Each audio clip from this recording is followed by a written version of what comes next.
Okay, we are ready to go, Mark. Well, great. Well, thanks for joining us today. I think this will be a great way to get some new training on Pulse. We have the new surveys out there, so we really need to be using the tool effectively.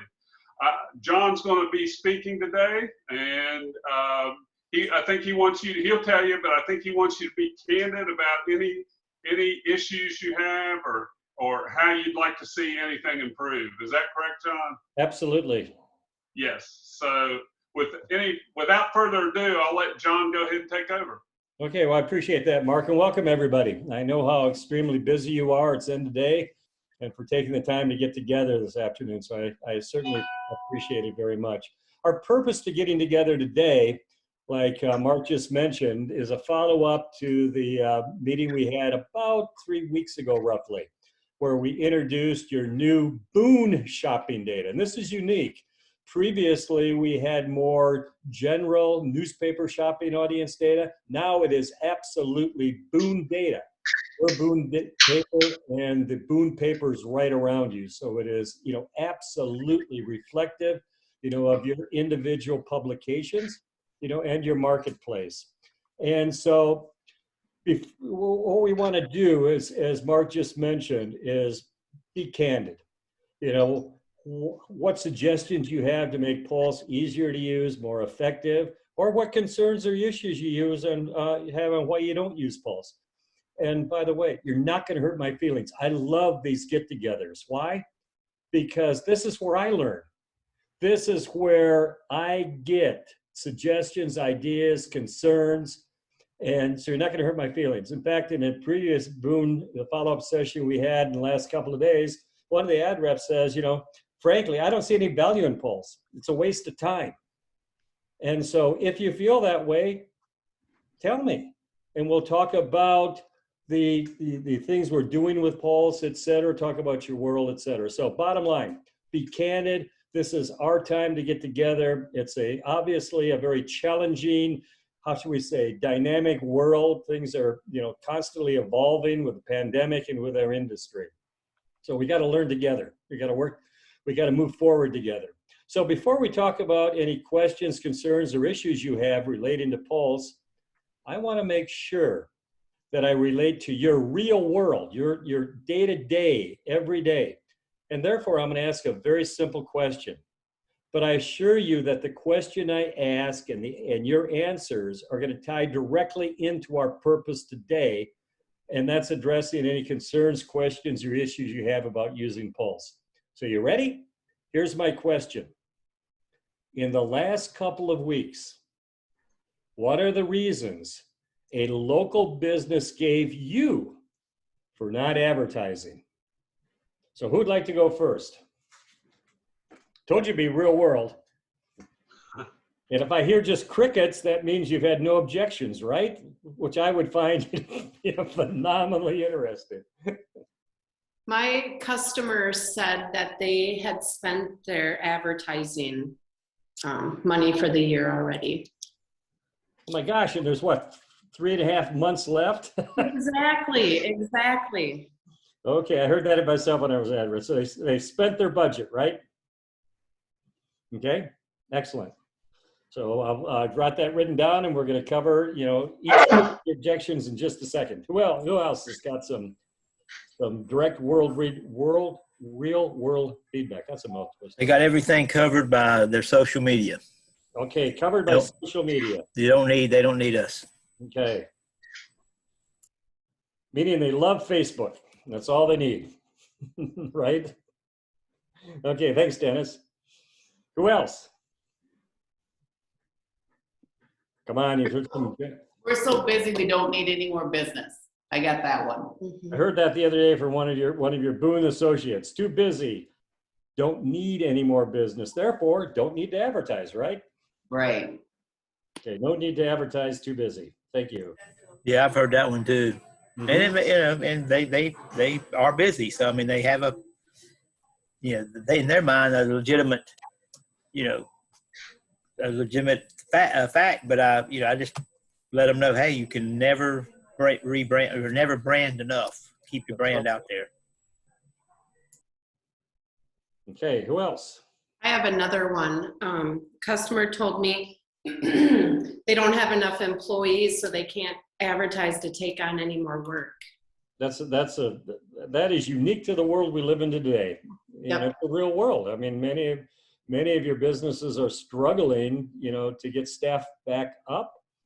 And you see a lot of signs for, frankly, some pretty big bonuses out there.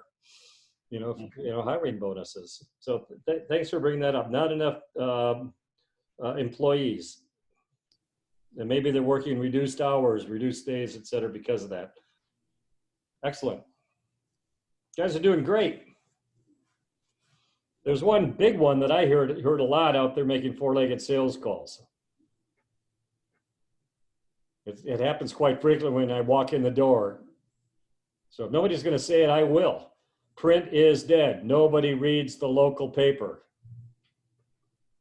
Have you heard that, or I'm only the one who gets that on? I really haven't got that. Not at all. Not so much.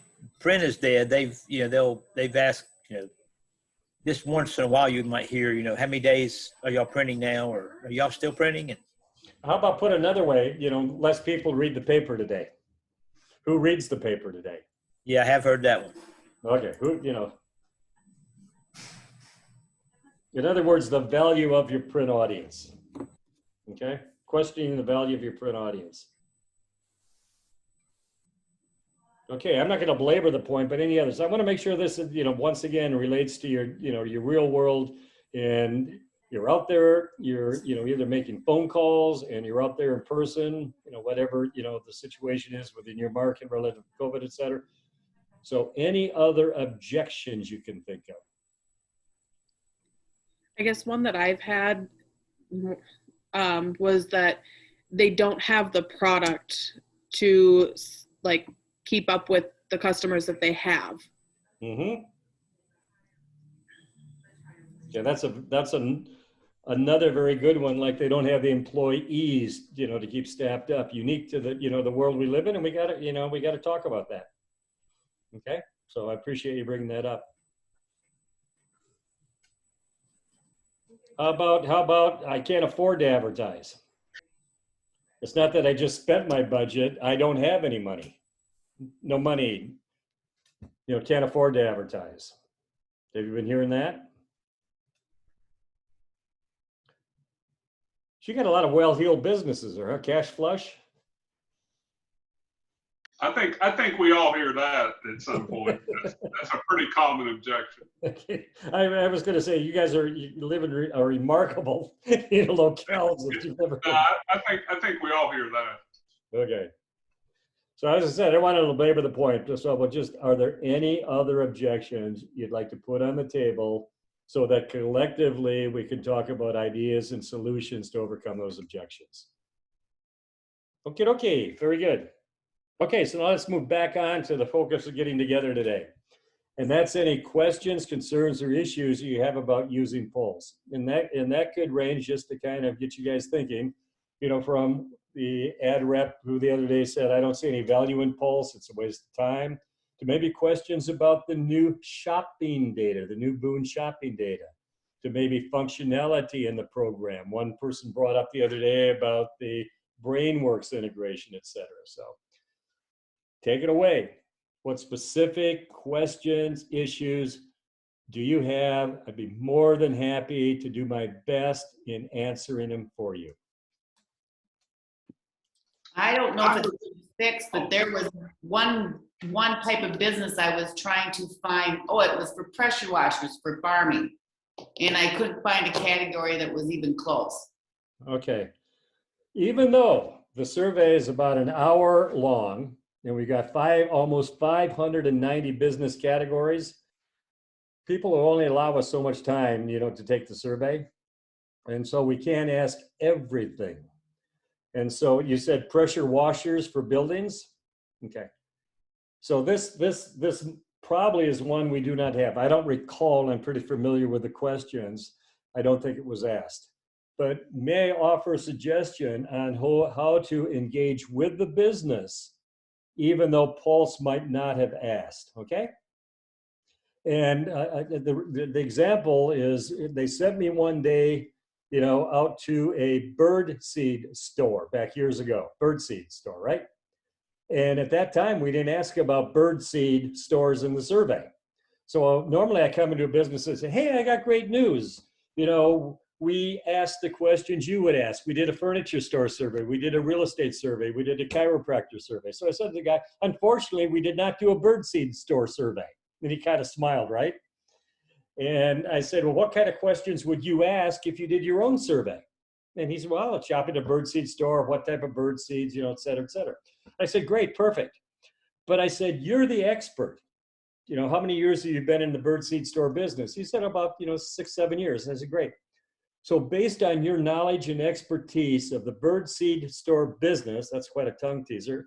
And by the way, how many years have you lived in the community? He said, all my life. I said, so you know a lot about the local community. Yeah, I said, so based on your knowledge and expertise of the birdseed store business and of your local market, what percentage do you think would shop at a birdseed store? And he looked at me like, well, I don't know. Okay. So you kind of figure that, you know, because he doesn't know. I said, okay, would you think it would be 80%? He said, oh, no, not that high. I said, well, do you think it'd be 5%? Oh, no, it'd be higher than 5%. Well, do you think it'd be 50%? No, I don't think it'd be 50%. Well, do you think it would be 20%? No, I don't think it'd be quite right. I think it'd be about 17%. So I did a little back and forth with him, you know, and asking him, and all of a sudden he goes, I think it'd be 17%. I said, great, well, we've got 10,000 households we reach. 17% of that is 1,700 households. And he got the biggest smile on his face because he realized what the opportunity is for a bird seed store. And later on, we added bird seed stores to the survey, and it came out at 15%, by the way. So my point being is, even though we don't have the information, and we can't ask for everyone, you know, in California, they wondered why we didn't have organic horseshoes. Okay, and there have been other categories, you know, we just don't have the space or time to ask. So I would go back to the pressure washer business and say to them, you know, I'm sorry we didn't ask, but what do you think? Your knowledge, your expertise. And it's amazing when you get their buy-in, how motivating it is to them, like 1,700 households shop at a birdseed store. He signed a contract, by the way, because he was so, how should we say, excited about the opportunity. Okay? And by the way, if you can't find something you're looking for, right at the top of the list of all the categories, when you click on the most sold business categories, there's a search field up there. Just type in, you know, insurance, you know, or type in chiropractor in that search field. Okay? Did that answer your question on not finding, you know, a little suggestion to? Yes, I like how you handled it. That's a very good suggestion. And it's kind of fun, by the way. It's kind of fun. Okay. All right. What else? I had one yesterday, actually. I was on a call with Susan, and we showed a report. This was a financial planner, and you know, it showed that there were a lot of people out there, obviously, that were in the market for his product or service. But then the question was, well, is this just national data, or is this our data locally? So, you know, we said it's regional nature, but you know, you might give us a better idea how to handle that. Well, I'd be glad to. Well, first of all, and we've got 35 years of doing research.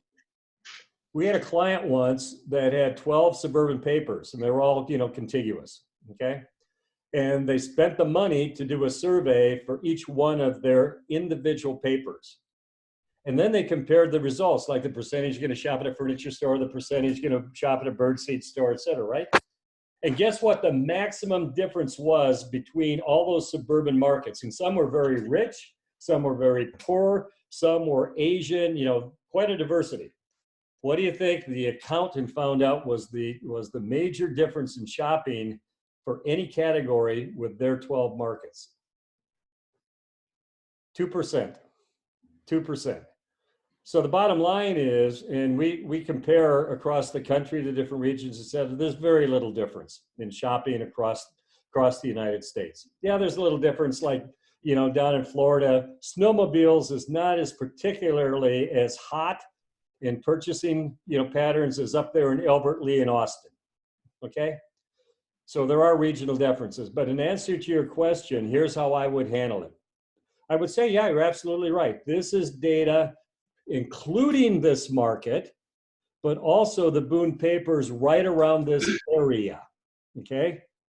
So it is Boone papers, but it's not only of this market. This market shoppers are included, but it's the region of Boone papers. Okay?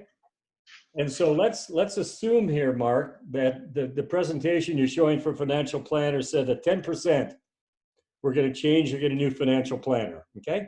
So here's how I'd handle that. I would say from this Boone paper and the Boone papers right around here, 10% plan to use or change to get a financial planner. Okay? Based on your knowledge and expertise of this market and financial planning in this market, do you think it would be higher or lower than 10% if the survey was done only in Salisbury? And then let them answer. And they might say, well, I think it would be 8%. I think it'd be a little lower. Well, I think it'll be a little higher. And then once again, you got their buy-in, their confidence, and then just take their number times the number of households. So if they say, well, I think it'd be 9%, say, great. You take 9% times the number of households, and it is phenomenally credible, believable to them because it's their number. That's basically the way we handled it. We told him, this is, this was in Stanley County, and we said our data is included in that number, and it's regional to our group of papers. Mm-hmm. And the next question he asked me, he says, well, there was 984. He said, will you give me their names and addresses so I can contact them? He was kidding, of course, but he was really impressed with the numbers. I mean, he really appreciated the fact that we went to that trouble. So excellent. And by the way, two things here. Number one is we could all retire very wealthy if we had those specific names and numbers of buyers. But number two, in all seriousness, is that if they question or have concerns about the usability, relativity of the shopping data, just get their participation. We show 10%. Do you think it'll be higher or lower if it was done only in this market based on your expertise? Okay. And by the way, as you just said, Mark, this information is phenomenally valuable. Why? Because nobody else has it. The businesses don't have it. Okay. The government doesn't have it. This is a survey that we just completed of Boone newspaper audience. Okay. So great point. Any other questions or concerns? Okay, I'm not going to put anybody on the spot, but for some of you who haven't used Pulse recently, okay, I'm not going to mention any names, et cetera. And maybe you think like one of the, other team members that Pulse doesn't have any value, okay? It's a waste of my time, okay? Let me just share with you relative to your real world, some of the objections, that you just said, okay? That the objection here, I also have trouble reading my writings, by the way. Here we go.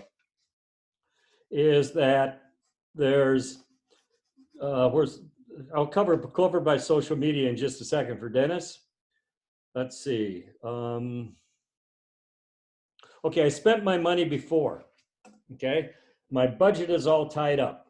It's done and finished for the year.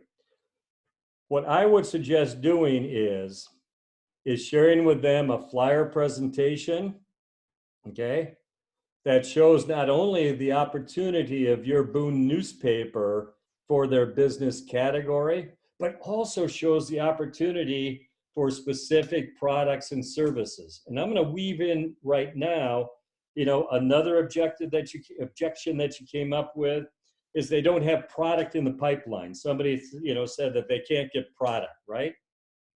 And let me share with you an incident that happened at a heating and air conditioning business. It's kind of similar.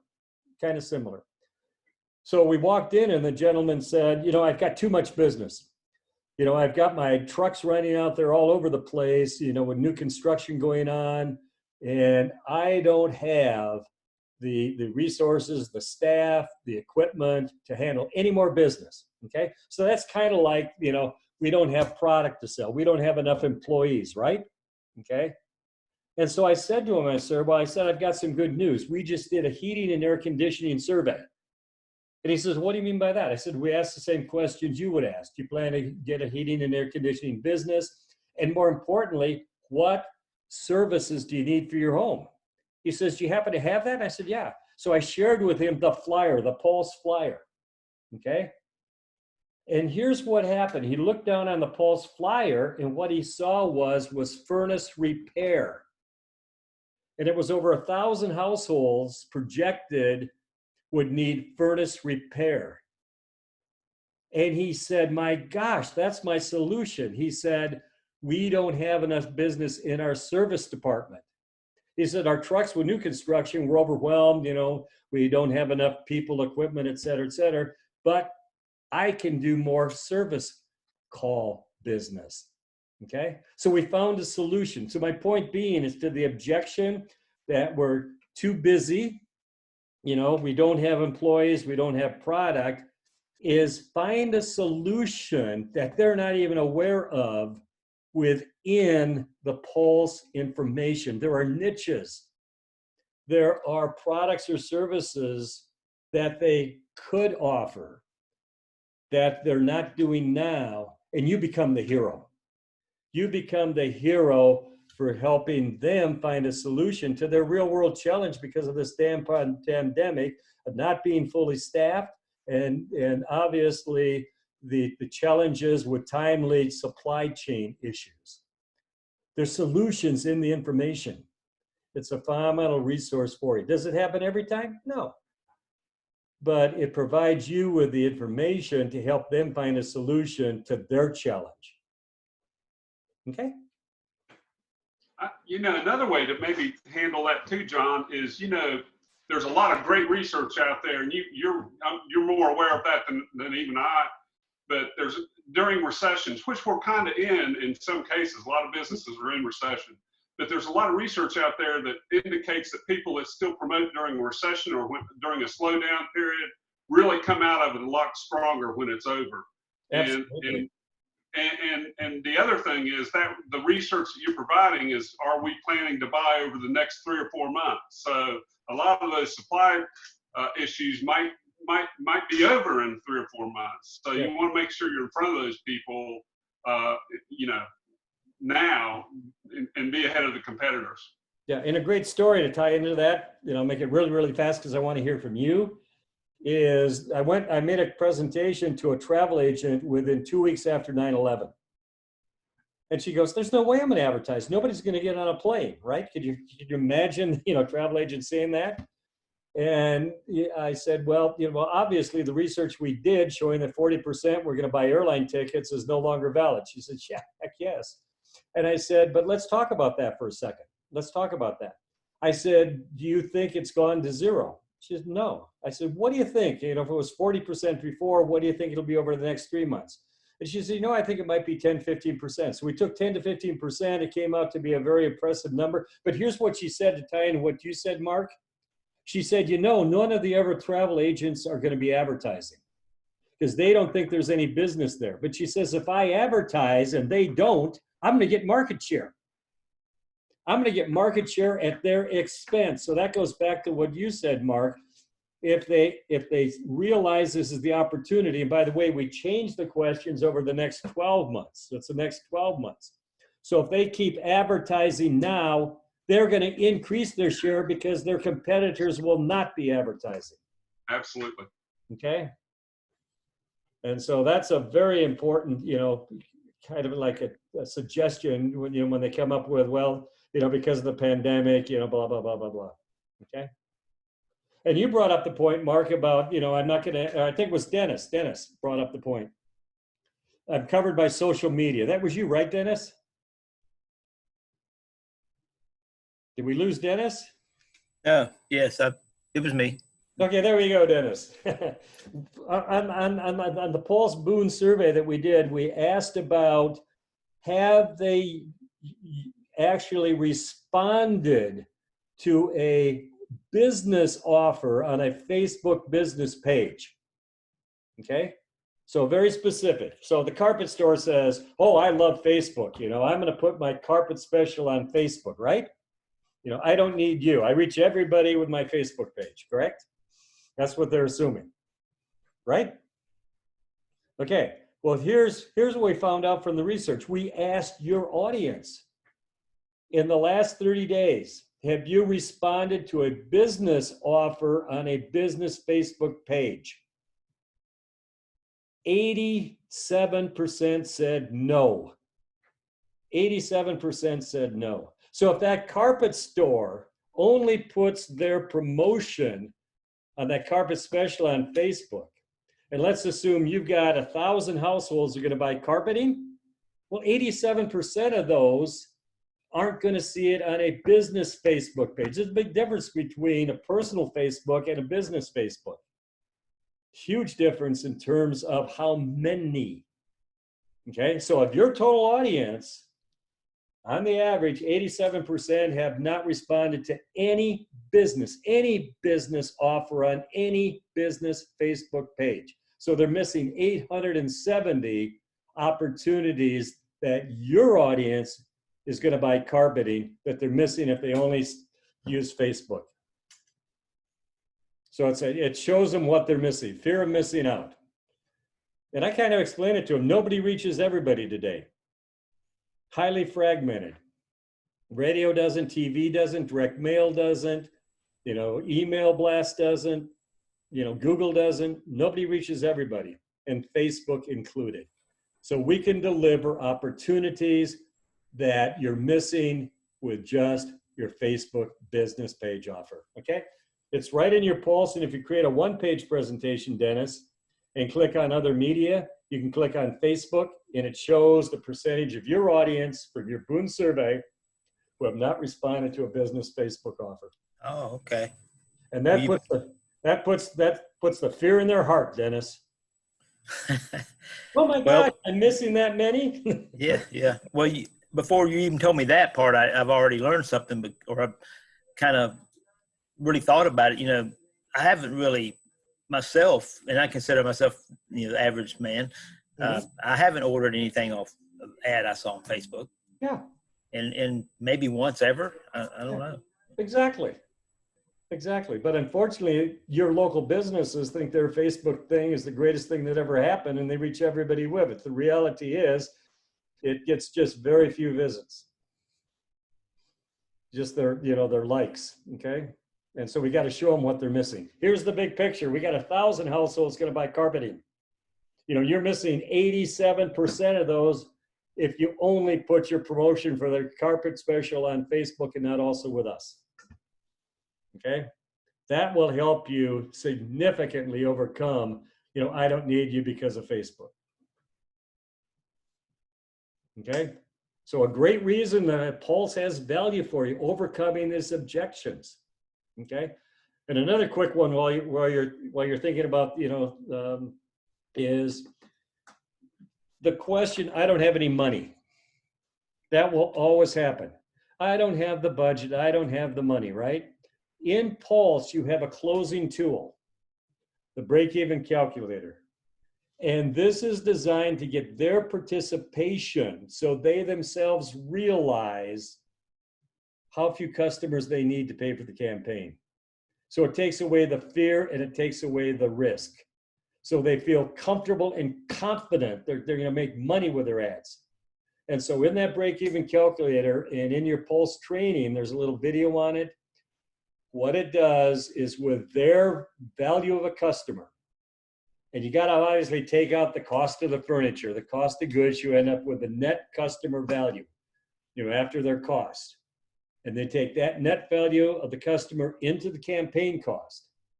So let's say the campaign cost is $5,200, $100 a week, and they make a net of $1,000 a customer. They only need 5 customers over the period of the campaign, just 5. But you got 1,000 households who are going to buy widgets. They only need 5 out of the 1,000. And all of a sudden they realize, my gosh, this is a no-brainer because I only need 5 out of 1,000. And obviously with a 2x5 running every week and 25,000 impressions on the website, they realize that yes, they can with confidence say yes. So I would strongly encourage you when you get the objection, well, I don't have the money, I don't have the budget, anything relating to money, just say, let's work together. Let's figure out what's comfortable for you. What do you mean by that? Well, based on the number of customers you need for a campaign. And they immediately relate to that. Let's work together. What's comfortable for you? What do you mean by that? Well, how many customers do you need to cover the cost of the campaign? Okay. So that's a very, very useful means of overcoming, the question about budgets or no money, et cetera. Okay, doke. So let me just go over the objections here. Too busy, no need to advertise. What I would say in regards to that is like the heating and air conditioning. Let's help them identify some business opportunities they might not know is there. Okay. Or, by the way, let's point out to them what they're potentially missing. Would you agree with me that online shopping is a pretty big deal? Yes? Yeah. Yes. Okay. What about out of town shopping? Everybody's got a bigger out of town. And what businesses forget about is if they've sold 200 widgets, they figure, I'm busy as heck, I'm, getting all the businesses out there. What they don't realize is that the pulse shows them there's 500 households who are going to buy a widget. And they might say, well, that number's too big, it's not realistic. What they're forgetting is what they're losing to online shopping and what they're losing to out of area shopping. It really opens their eyes. Like, oh, I can get more. I should and I could get more. Okay? And I'll be blunt. A lot of times, and I think you'll agree with me, these are excuses. Because the average business you guys are calling on, they get called on by a media representative. Well, let me ask you, how many times per week do you think they're interrupted on the phone or get an email or get a text message or get a phone call, a drop-in, et cetera, from some media representative trying to sell them something? And that could even be the high school yearbook, by the way. It could be at the radio station, could be a TV station, could be some Google, campaign. How many times per week do you think on the average? Paul's asked this question to businesses. How many times do you think they're interrupted each week? Take a guess. I'll say 10. Higher. They'd love it if it was only 10. That's only But I guess the Google vendors call every day, so it has to be, and Yelp too. So it's over 40. The average business that you guys are calling on 40 or more times a week, somebody is calling, emailing, texting, dropping in to try and sell them some media solution. So bottom line is, what do you get really good at? Giving excuses, saying no, right? And so the reality is you've got the information about and for their business to help them realize the benefit for them, the opportunity for them. And the objections surprisingly go away very, very quickly. Okay, so I frankly chatted too much here. I want to hear from you guys. And as Mark said, don't be bashful, be very candid. If you haven't used Pulse and we haven't covered, why not? I want to learn. I think there's been some confusion too. I know we were keeping score. I mean, the points are there, yeah, and lack of points in some cases. But I think people are confused a little bit. How do you keep score? I mean, if say I use a one-page teaser or whatever, and I made a sale to XYZ company. Okay. So that's that's an engagement. That's a sale. But say you go back, or they come to you the next month and said, hey, that really worked out good. I want to buy another ad. Mm-hmm. You count another sale? I mean, yeah, absolutely. Okay. All right. Absolutely. And just as a reminder, and there's some videos in the Pulse, training program on this, is that in the Pulse program, we have some suggestions for phone call words to say, drop in what to say on a drop-in call, an email suggestion. There's a big blue box there that says engaged. So when you make the phone call and you're using the Pulse words, click on engaged. That will give you credit and points for engaging, okay? Then when you create a presentation like a one page, it automatically gives you a points, okay? And it puts into the Pulse program, into your reporting, that you created a presentation for, this pressure washer business. Then you go into your reporting, or at the bottom of your home screen, it lists all of your presentations. There's 3 little dots, navigation dots. You can click on those and it brings up, what do you want to do? And you just click on record a sale. Okay, record I presented it. And that will give you the points. Okay. Here's another example. Yeah. One of my main customers, best customers here in town, is a shoe store. Okay. And he runs out every week.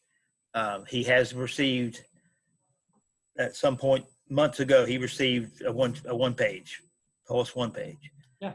Which he felt like, it was nice information, but he's already a customer. Mm-hmm. Just before I got online here, he sent me an email, said, do the same thing as last Sunday. So there's a sale right there for Sunday, Mm-hmm. but do I rush back to Pulse and click on a sale? Well, two thoughts are going through my head, Dennis. Okay. Number one is, if he's a good customer, isn't he on contract? Yeah. Okay. So and this is really up to Boo, not me. Okay. I'm an old publisher, ad director, stuff, okay. We primarily focused on contract sales. Okay. Because that was the best interest of everybody. But I know the real world is there are many one-time sales being made. If he's running every week, I personally would not consider that a new sale. That's an ongoing sale where he's just made the commitment for the following week. So I can't really answer that question because, I'm with Pulse, not with Boone. Okay. Right. Well, I just think that's what, for some of the confusion comes. Yeah. I think we have some folks out there who think that, okay, do I make this Pulse points just with a layup? I got a layup today. I'm gonna make a points box out of that, just so That's a moral question. so Mark's happy. In all due respect, I think this industry has to focus on contracts. We got to build our book of solid week in and week out business. Okay, build our ad count. So when somebody picks up the paper, they see hundreds of ads in the paper. I was traveling around the country in my RV last spring and stopping and picking up papers on newsstands and stuff. I was just appalled at the lack of ad count, how few ads were in the average paper. Okay, so back to your question. It's a good question. Getting points is mark engaged. After, when you create the presentation, you automatically get, but then you got to record in what happened. Did you make the presentation? Yes. Then record when you made it, put it in the date. That gives you points for actually presenting. Then when you sell, go in and put I sold. You also get points, by the way, for getting a no. You can go in and say they said no. That gets you points also. Okay. And there is in the video for Pulse and in the FAQ where the points come from and for what. Okay. So I want to make sure you guys get credit for your use of the Pulse program. So good question. Okay, anything else I can help with today? Any other questions, issues, etc.? Mark, you're muted. Am I unmuted now? Yep, here you go. You can hear me? Okay. So if you haven't showed this information for several months, it might be worth going back and revisiting that with that customer also, because there may be other opportunities out there that he's not doing other than just running his Sunday ad. And I just thought of something when Dennis was saying about that business, when he got the phone call, I was afraid the phone call would have said, well, I think I'm going to try radio. My suggestion is, and this kind of echoes what you're saying, Mark, you got fresh information. For those of you who have been in the business a while, you've got friends. Those businesses are your friends. Friends help friends. Share the new information with them. They love it. It's about and for them, to help them identify opportunities, but it also reinforces the value of your ongoing relationship with them. Because the last thing that you want to have happen is them call up and say, well, I decided to use radio for a while. And you go, what the hell? I thought they were my best friend. Okay, well, friendships only go so far in this crazy world today. You've got to reinforce ongoing the value. And plus, we've got a client who's doing wonderfully with upselling. They're going to their existing clients with the current and fresh information, sharing them the huge opportunity, and they are either signing up for a greater bulk package, more money, or they're increasing their frequency. So please use Pulse, new data, get out there with every single existing advertiser, even though you might have shown it to them before, to reinforce that relationship, and it gives you a great opportunity for an upsell. So thank you for saying that, Mark. Okie dokie. Let me give you my email. It's Marling, M-A-R-L-I-N-G, marling@paper.net. If there's anything we can assist or help with, that's why we're here. We're part of, we appreciate so much the opportunity to assist and support you. Okay. Okay. Well, John, we sure appreciate you coming today and talking about the new data and how to use it, and answering our questions and helping us with objections. So we really appreciate that. And to the group, we'll see everybody, I guess, next week on our regular calls. So. And I will send the recording to you, Mark, and you can share it with everybody. That'll be great. Thank you, John. Okay, thanks. Thank you. Okay, we'll see everybody. Thanks. Bye. Bye.